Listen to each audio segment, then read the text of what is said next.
And now, for our next sacred cow, one of our favorite ones, live below your means.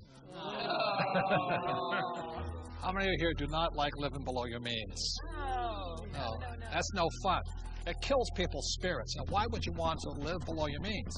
But many people have to, unfortunately, because the Fed is printing so much money that taxes and inflation go up, which means people are forced to live below their means. Does anybody make comments on living below your means? Well, if you're on a paycheck, you have that one income coming in, and if you're just one person, you've only got 24 hours in a day to work. So there is a limit to how much you can work to get those paychecks coming in. So in that situation, you are forced to live below your means. Well, and the key here is to raise your means. I mean, that's the idea. It's not that we want to, be in terrible credit card debt or something like that. Instead, let's raise our means, and so that we can live the way we want to live instead of living at this poverty level. So why is it that whenever somebody looks at, some advisor looks at if you want to handle your finances, the first thing they look at is how do you cut expenses? What does a financial planner tell you? The first thing they ask you is, what do you need to live on when you retire? They never ask you, what do you want? Time out. Robert and I definitely do not believe in living below our means. When we met in 1984, we had nothing. But every year we would get together at New Year's and we would set our goals, health goals and this goals. But we also had asset goals, what goals were we going to add every single year. So that's why it took us only about 10 years from 1984 to 1994 to become financially free. Because we just kept adding assets every year. And we continue to do the same thing today, simply because it's fun. It's exciting.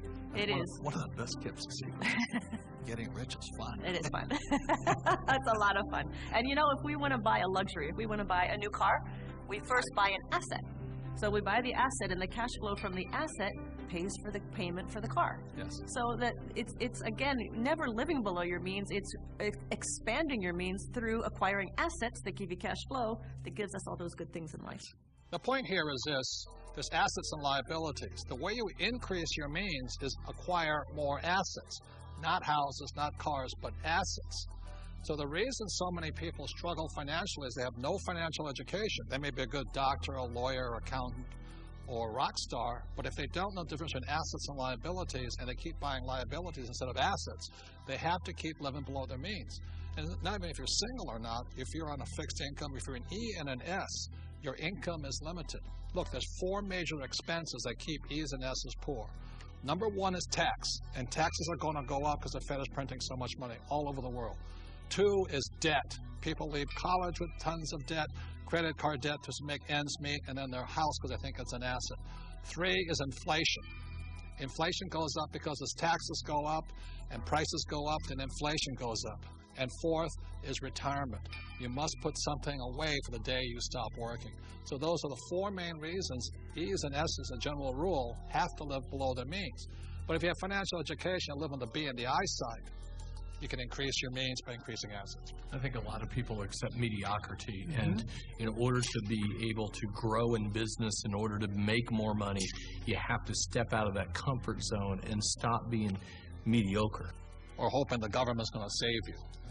I think live below your means is one of the greatest spirit killers there is. There's a lot of people who like being poor. I'm not making it right or wrong, but that's definitely not what I like to do. And Kim and I, we definitely don't live below our means. No, I definitely do not like living below my means. I've done it when I was in college, and that's because that was exciting times and all.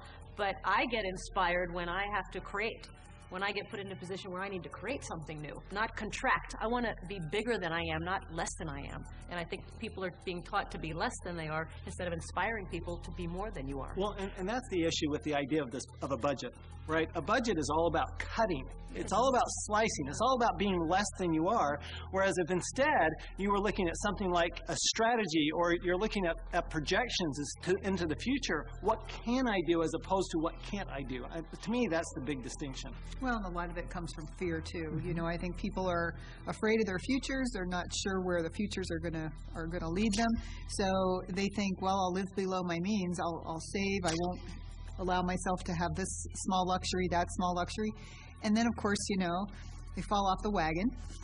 Well, the worst thing is, and then they feel bad about it. yeah, so the worst thing is guilt. they cut back on their expenses and they save money, right, Mike? That's the worst thing they could do.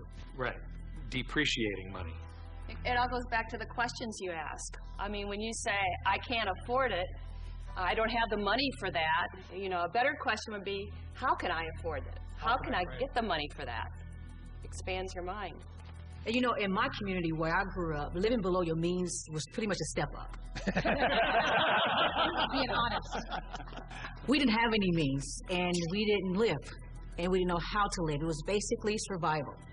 And some of the ways we created those means were, of course, by legal definition, illegal. But you know, that was the way we survived, and that was the way we got by. So now, living below your means is something is completely opposite to abundant living, which is what I believe in my faith is abundant living. The opposite of that, to me, is not the way that God intended for us to live. So that's why I think it's absolutely criminal our school system does not teach us much about money.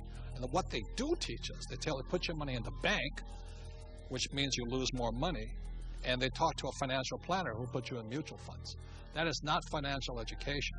That is educating people to give more money to the rich. That will also cause you to have to live below your means. Yes. That's right. That's what they're training you to do. Well, and while you're at it, you're going to be paying more and more taxes because you get no tax benefit for living below your means. And that's the problem is they say to a child, go to school and get a job or become a doctor and lawyer. You will pay more than your fair share of taxes, and then you too will have to live below your means. If you're playing defense instead of offense, you're just hiding and trying to play it safe and saving money, and you never manifest. You cannot be who you're supposed to be. I say it's time to get financially educated and take care of yourself.